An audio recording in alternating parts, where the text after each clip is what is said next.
বাংলাদেশের উত্তরাঞ্চলের ঐতিহাসিক শহর বগুড়া। আজকে আমরা চলে এসেছি বগুড়া মাজার দেখতে।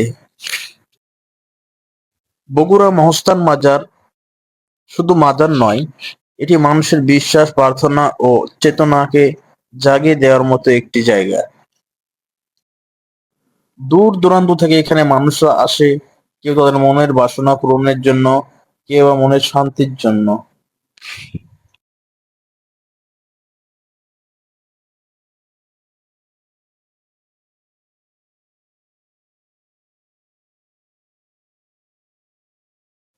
মাজারের চারপাশে ছড়িয়ে আছে এক নীরব শান্তি,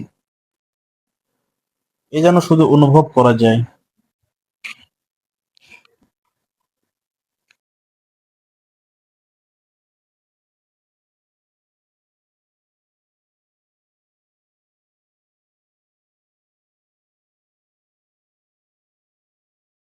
মাজারটিতে আপনারা দেখতেই পাচ্ছেন, এখানে অনেক দোকানপাট রয়েছে এবং তাছাড়াও রয়েছে একটি মসজিদ। এখানে বিভিন্ন ধরনের আংটি বিক্রি করছিল, আগরবাতি, আতর, টুপি, তসবি এইসব এখানে বিক্রি করা হচ্ছিল। তাছাড়া ওখানে ছিল কটকটি, বগুড়ার স্পেশাল কটকটি। তাই আমরা দেরি না করে চলে গেলাম সেই কটকটির ওখানে।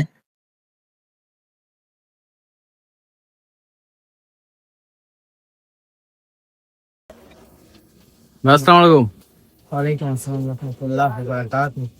যে আমরা এসেছি আপনার বগুড়াতে, আপনাদের মাজার শরীফে এসেছি ঘুরতে। আপনাদের এখানে কি কি বিখ্যাত? আমাদের এখানে মহাস্থানগড়ের মহাস্থান ঐতিহাসিক কটকটি এবং বগুড়ার দই, এই দুইটা হচ্ছে বিখ্যাত। এবং এই কটকটি মহাস্থান ছাড়া এই কোথাও এটা পাওয়া যায় না।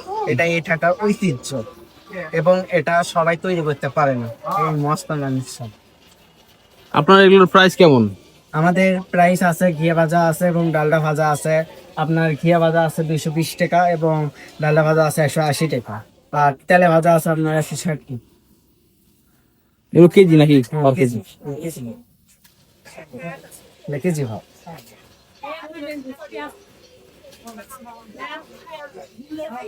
ডালডা এটা ডালটা ভাজা। হ্যাঁ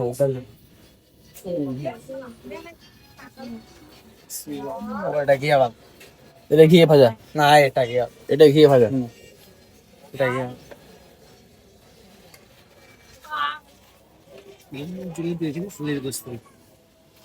আর এগুলো তেলের। জি, ওটা তেল।